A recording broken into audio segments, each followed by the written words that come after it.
ರೆಕ್ಕೆಯೋ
ರೆಕ್ಕೆಯೋ ಪೂರ್ವದ ಇರೋ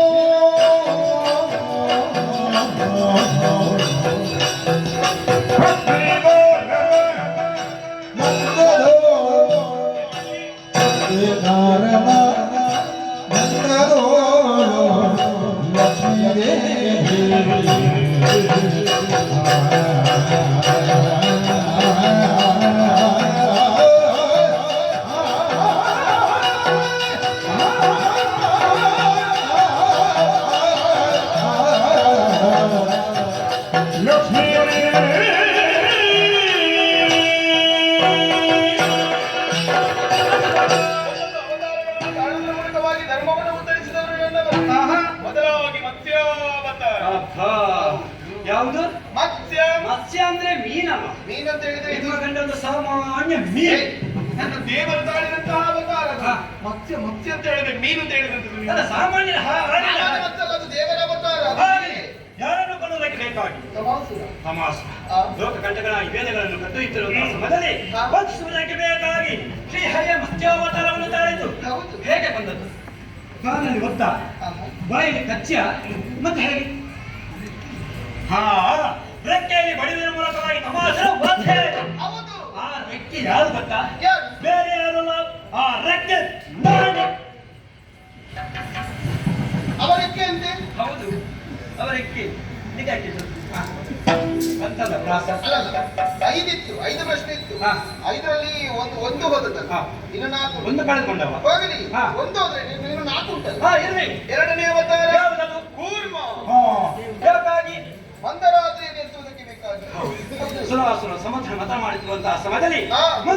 ಮಂದರಾದಿಯನ್ನು ಹಚ್ಚುವುದಕ್ಕೆ ಬೇಕಾಗಿ ಹೌದು. ಅವತಾರ ಯಾರ ಕಣ್ಣಿಗೂ ಕಾಣಿಸಿಲ್ಲ. ಇಲ್ಲ, ಇಲ್ಲ. ಅವರ ಕ್ಷಣದಲ್ಲಿ ಹೋದರು. ಒಂದು ಹೋಗಿದೆ ಅಂತಲೇ. ಹೌದು. ಹೌದು. ಆಮೆ ನಿಮ್ಮ ಗಂಡ ಸಣ್ಣ ಹೆಸರನ್ನು ಹೇಳಿದ್ದು ಬೇಡ. ಮತ್ತೆ? ಕೂರ್ಮ. ಅದನ್ನ ಹೇಳಿದ್ದು ಕೂರ್ಮ. ಹಾಗೆ ಕರೆದು ಹೀಗೆ ಕರೆದು ಆಮೆ ಅದು ಅದು ಬೇರೆ ಆಗ್ಬೇಕಾಗ್ತದೆ. ಯಾವ್ದು ಎಲ್ಲೋ ಸಿಗುವಂತ ಆಮೆ ಅಲ್ಲ. ಹಾ. ಅದು ಕೂರ್ಮ ಅವತಾರ. ಮಹಾಕೂರ್ಮ ಅವತಾರ. ಹಾ. ಅದು ಬಂದದ್ದು ಹೇಗೆ? ಬಾಯಲ್ಲಿ ಕಚ್ಚ, ಬಾಳದಲ್ಲಿ ಬಡಿತ, ಇನ್ನು ಇದು ಮಂದರಾತ್ರಿಯಲ್ಲಿ ಎತ್ತಿದ್ದು. ಎತ್ತುವುದು ಹೇಗೆ? ಎಲ್ಲಿ ಬರಬೇಕು? ಬೆನ್ನು. ಆ ಚಿಪ್ಪು, ಆ ಚಿಪ್ಪು ಯಾರು ಅಂದುಕೊಂಡಿದ್ದು? ಈ ನನ್ನ ಗಂಡನ ಚಿಪ್ಪದು. ಅಲ್ವಾ? ಆ ಚಿಪ್ಪಾಗಿದ್ದದ್ದು ನಾನು ನಾನು ನಾನು. ಏನು? ಇದು ಆಮೆಯ ಚಿಪ್ಪವು ನನಗೆ. ಹೌದು. ಅವನು ಚಿಪ್ಪು ಈಗ ಒಪ್ಪು ಎರಡು ಆಯ್ತಾ? ಎಲ್ಲ ಹೋಗೋದೇ. ಮೂರನೇ ಅವತಾರ ಯಾವುದು? ಶ್ವೇತವರಾಹ. ಹಾ, ಶ್ವೇತವರಾಹ ಯಾರನ್ನು ಕೊಡುವುದಕ್ಕೆ? ಹಿರಣ್ಯಾಕ್ಷರ. ಹಿರಣ್ಯಾಕ್ಷರನ್ನು ಕೊಡುವುದಕ್ಕೆ ಬೇಕಾಗಿ ಹಾ. ಹೊರ ಹರೂಪವನ್ನು ತಾಳಿದವರು ಯಾರು ಇನ್ನು ಹಾಗೆ ಕೇಳಿದಂತ ಹಾ. ಸಾಮಾನ್ಯ ಹಂದಿ. ಸಾಮಾನ್ಯ ಹಂದಿದ್ದ ಕೆಸರಲ್ಲಿ ಓಡಾಡುವ ಹಂದಿದ್ದ ಭಾವಿಸಿದ ನನ್ನ ಗಂಡ ಹಂದಿ ಆಗ್ತಾವ. ಶ್ವೇತವರಾಹ. ಹೌದು. ಆಗ ಬಂದದ್ದು ಹೇಗೆ? ಹೇಗೆ? ದಾಡಿಯಿಂದ ತಿವಿದು ಬಂದದ್ದು. ಆ ದಾಳಿ ಯಾರಿಂದ ಆರಾಧನೆ ಮಾಡಿದ್ದು? ಹಿರಣ್ಯಾಕ್ಷರ ಕೊಲ್ಲುವುದಕ್ಕೆ ಬೇಕಾಗಿ ಇವನಿಗೆ ದಾಳಿಯಾಗಿ ಒಂದು ಬಂದದ್ದು ಯಾವುದು ಮೃತ ದಾಡೆ ಇನ್ನೊಂದು ದಾಡೆ. ಅದೇನಿದೆ? ಅವ ದಾಡೆ ಅಂತೆ. ಹೌದು, ಅವ ದಾಡೆ. ನೀನು ಒಪ್ಪುವುದಕ್ಕೆ ನಿನಗೆ ಇದು ದಾಡೆ ಅದಲ್ಲ, ನಿನಗೆ ಕೇಳಿ ಅನ್ಬೇಕಿತ್ತು. ಹಾ, ನಾಲ್ಕನೇ ಅವತಾರ ನೃಸಿಂಹ ಅವತಾರ. ಹಾ, ಹಾ, ಹಾ. ಈಗ ಸಿಕ್ಕಿ ಬೀಳ್ತಾನೆ. ಸಿಕ್ಕಿ ನಿನಗೆ ಕಥೆಯೇ ಗೊತ್ತಿಲ್ಲ. ನೃಸಿಂಹ ಅವತಾರವನ್ನು ಕಾಣಿದ. ಯಾಕೆ ಯಾಕೆ ತಾಳಿತು? ಯಾಕೆ? ಹಿರಣ್ಯಕಶಿಪುವನ್ನು ಕೊಲ್ಲುವುದು. ಹಾ, ಹೇಗೆ ಬಂದದ್ದು? ಹೇಗೆ ಒಂದದ್ದು ನಖದಿಂದ ಬಾಗಿದು. ರಾತ್ರಿಯಲ್ಲ, ಹಗಲವಲ್ಲ, ಹಾ. ಆಯುಧವಲ್ಲ, ಮನುಷ್ಯರಲ್ಲ, ಪ್ರಾಣಿಯಲ್ಲ, ಒಳಗಲ್ಲ, ಹೊರಗಲ್ಲ. ಅವನಿಗೆ ಬರೈತದೆ ಹಾಗೆ. ಹಾಗೆ ಹಾ. ಆ ಹೊರಕ್ಕೆ ಯಾವುದೇ ರೀತಿ ಜೊತೆ ಬರಲ್ಲ. ಹಾಗೆ ಬಂದದ್ದು ಹೇಗೆ ಅಂದ್ರೆ ನೀನು ಆಲೋಚನೆ ಮಾಡಿ. ಹಾ. ಕೇವಲ ಆಯುಧದಿಂದ ಬಂದದ್ದಲ್ಲ. ಆದ್ರಿಂದ ಅವನು ಯುದ್ಧವನ್ನು ಮಾಡಿದ್ದಿಲ್ಲ. ಆಹಾ. ತನ್ನ ಉಗುರನ್ನು ಹೆದೆಗೆ ಬಗೆ ಮಾಡಿಕೊಳ್ಳಕ್ಕವರಾಗಿ ಆತ ಹೆದೆಗೆ ಸೇರಿ ಕೊಂದವರು ನಿನ್ನ ಗಂಡ. ಹೌದು. ಈಗ ಇದ್ರಲ್ಲಿ ಯಾವ ಆಯುಧವೂ ಇಲ್ಲ. ಹಾ. ಸತ್ಯ ಇಲ್ಲ. ನೀನೆಲ್ಲ ಅಲ್ಲಿ ಬೇಕಾದ ಯಾವುದು ಗೊತ್ತಾ? ಯಾವುದು? ನಖ. ನಿನ್ನ ಗಂಡನ ನಖ ನಾನು. ಪುರ ನೀನು.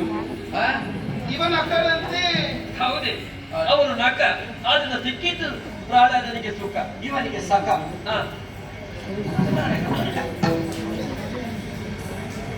ಇನ್ನೊಂದುಂಟಲ್ಲ ವಾಮನ ಅವತಾರ.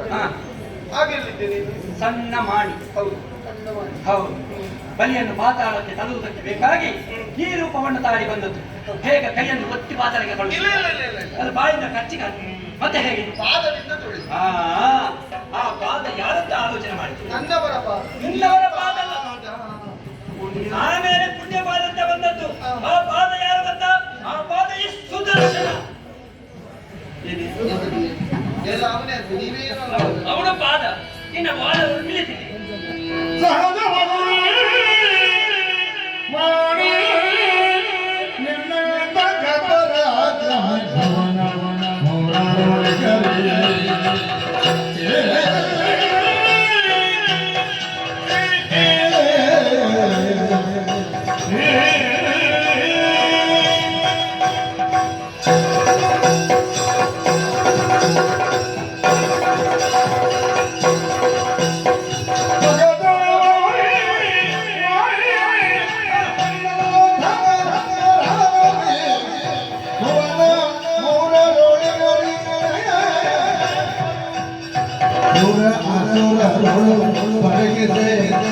ಬಹುಮತ